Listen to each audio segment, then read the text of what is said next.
Harrison with you with Reality Check. As you know, we're a new show all over the country, born of the resist movement, and who better than the father, in many ways, of giving us permission to actually be who we really are in the world. We just had recently millions of people show up all over the world to talk about gun violence.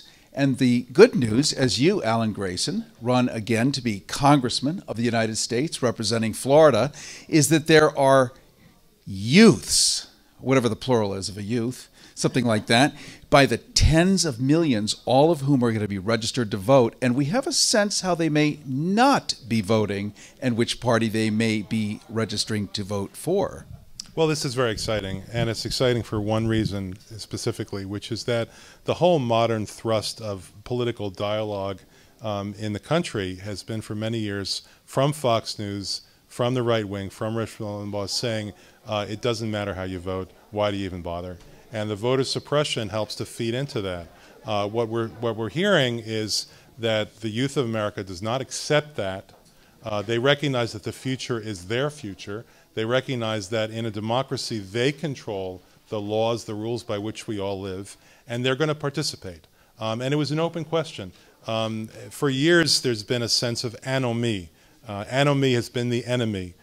There's been a sense that what's the difference? They don't pay any attention to me. They're not really representing me, et cetera, et cetera. And the right wing has fed that kind of cynicism. Across the board, young people are rejecting that whole line of thought, and they recognize their inherent power in a functioning democracy. And we've been dealing with gerrymandering. Poor Elbridge Gerry. I mean, if he were like dug up, he'd be doing the backflips that he's doing certainly wherever he is nowadays. Here we are dealing with the possibility now that huge, vast numbers of voters could actually make a difference. Kind of like a democracy. It's not Aristotle, but it's close. Well, in fact, we had a case in point recently in Pennsylvania. In Pennsylvania, Democrats got more votes than Republicans for Congress, and because of the power of gerrymandering, because in effect, it's not the voters choosing their elected representatives, but it's been the elected representatives choosing their voters. The Republicans ended up with 12 seats. The Democrats ended up with 5. In another Midwestern state, it's 10 Republicans, 4 Democrats, even though the Democrats get more votes there as well. And I could give you other examples as well. The Republicans have used their power over state legislators to basically cheat the Democrats out of seats all across the country, to the point where Democrats have to win the national vote by 8 points in order to be able to take back the House of Representatives. Now, I think we've seen the high watermark in Pennsylvania. The Pennsylvania Supreme Court said, no, that's not acceptable. You're not actually functioning as a democracy when most people vote Democratic, and they end up with 12 Republican congressmen to 5 Democrats. So we may have seen it roll back. In Florida, we've seen it roll back already. The Republicans had jammed up the Democrats so badly that in Florida, the ultimate 50-50 purple state, where no presidential candidate has gotten more than 53% of the vote since Ronald Reagan. Nevertheless, the Republicans had 19 congressmen, the Democrats had 6. And now we've changed that. Now there are 11 Democrats representing Florida, and after the elections this year, there could well be 14. So we'll end up with roughly half of the total number, possibly even more. That's because people rose up against gerrymandering, forbade it under the Florida Constitution, and you're seeing the same kind of movement nationwide. Here in California, you have an independent commission that decides these things to prevent gerrymandering. But whether you do it that way or by court review or whatever, people are fed up. They're tired of being cheated out of their votes. They're not going to take it anymore. The recent calamities in your state of Florida, and by the way, if you're watching this as a stream, this man is representing Florida, and Florida is a very important state. It's also the place where we've seen, we saw the Pulse nightclub, Parkland recently. Just outside my district. Yes. And I grew up in Florida, in Naples, right across from you, your district.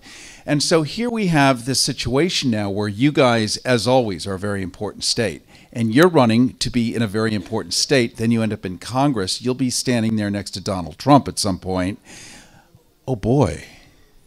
Well, you know, Florida is sort of a laboratory for America, because Florida is so divided the way that America has become divided. The question, I guess, for all of us is what could possibly overcome that? What could bring us together? I think the answer to that is the common impulse that we all feel to help people in need. There was a book written not long ago by a Democratic theorist. He said the way to communicate with people on the other side, the people who have a different set of values, to say, have you ever helped anybody, and how did you feel when you did help somebody? The answer is always yes. I might be a rock-ribbed Republican, but I have helped people in my life, and I felt good about it. And that gives us some sort of common ground. That's something to work with in Florida. Otherwise, politics just becomes tribal. It's the war of all against all. So if you want to try to overcome that in Florida or anywhere else, you have to agree on a set of values based upon helping people in need.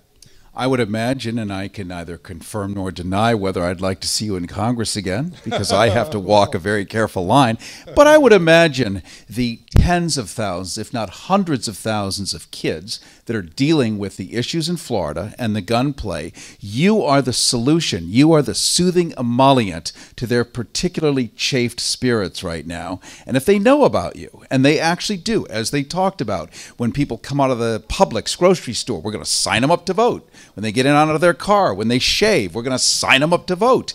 This could actually totally change the calculus of who's in charge and how things look.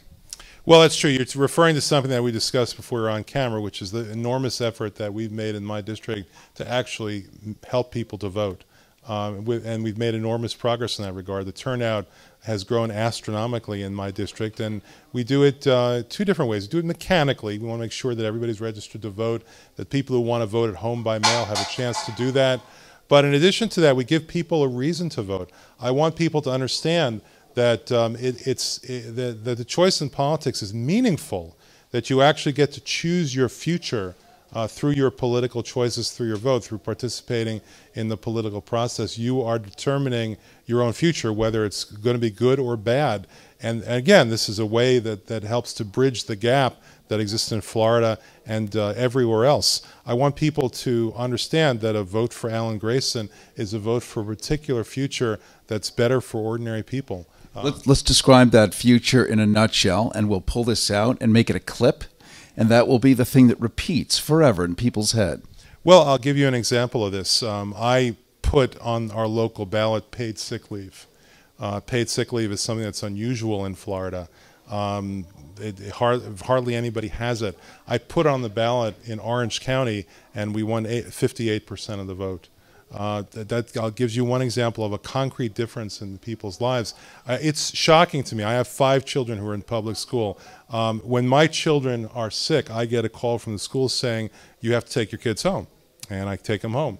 But when somebody works for a living and they're sick, they're forced to work.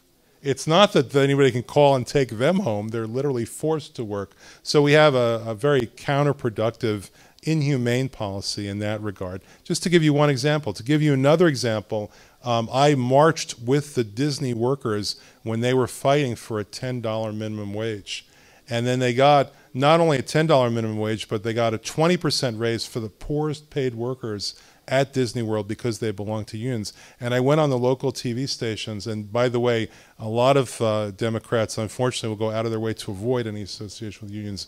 I think that's wrong. I went on our local TV stations in Disneyland and pointed out that pretty much the only people who are going to see a 20% raise over 2 years in Central Florida were people who were lucky enough to belong to a union. To give you an example. So I want to see strength in Social Security, not just protecting it, but actually increasing it. I campaigned statewide on the motto, seniors deserve a raise. We haven't had a raise in Social Security in more than 40 years now. The GNP, per capita GNP has doubled, and seniors have actually gotten 3% less now than they got 40 years ago. We need to increase Medicare. It needs to cover eyes, ears, and teeth.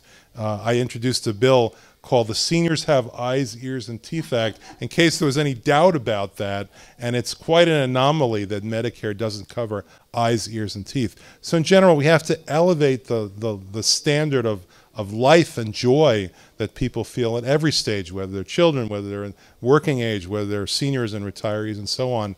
Make life better for ordinary people in practical ways. I'm going to tell you a quick secret. I was just in Australia. Yes, $17 an hour minimum wage.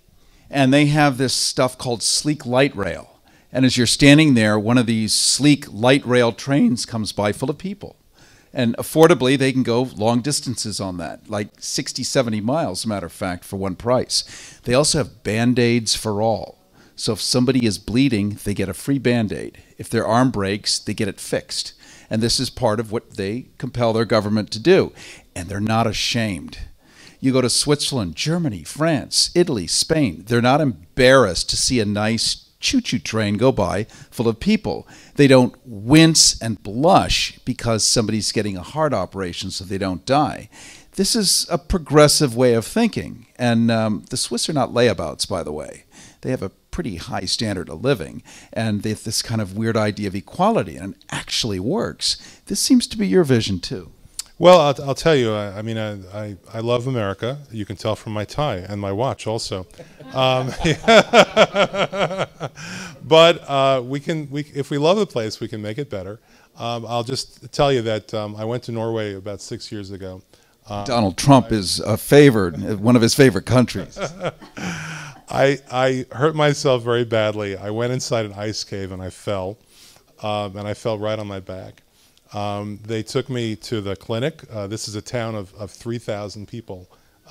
So you wouldn't think that they have much of a hospital, but in fact, they were able to give me blood tests, check for internal bleeding, give me an x-ray, give me some pain medication, give me basically all the care that I needed, and it cost a little bit more than $50. And by the way, my health coverage does not extend to Norway. So this gives you a sense of what life can be like if we don't try to put the insurance company in between you and your care. The insurance company basically has a conflict of interest. They're trying to get as much money as they can out of your pocket, give you as little care as they can get away with, and they call the difference profit. So we're hearing an intelligent voice of the Democratic Party. In fact, if the Democratic Party were just you, this would be a pleasure for many people. How do they follow you? How do they learn more? How do they put a little warm air under the wings of possibility here? Well, I will tell you that we're working on our website right now, so I'm not able to give you the URL, but I'm not that hard to find. If you Google me, there's an alarming number of web pages.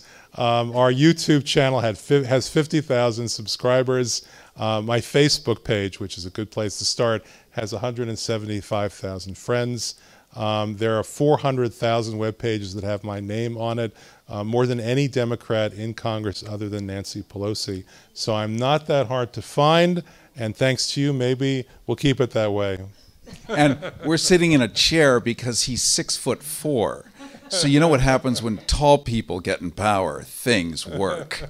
Alan Grayson, I want to thank you so much for joining us today. Thank you. Thank you. And I can neither confirm nor deny that it would be wonderful. Did I say it would be wonderful? I think I did. If you were back in Congress. So let's see if the gods are smiling, and I think they already are. Well, thank you for that. That's very, very kind. And I want to tell you how valuable it is from my perspective to actually be able to sit here and talk to you and answer questions like this. How often do we ever hear candidates actually talking about things that matter in people's lives? So many times we have a candidate that steps forward and says, well, I'm a veteran, vote for me. Not that I'm against that.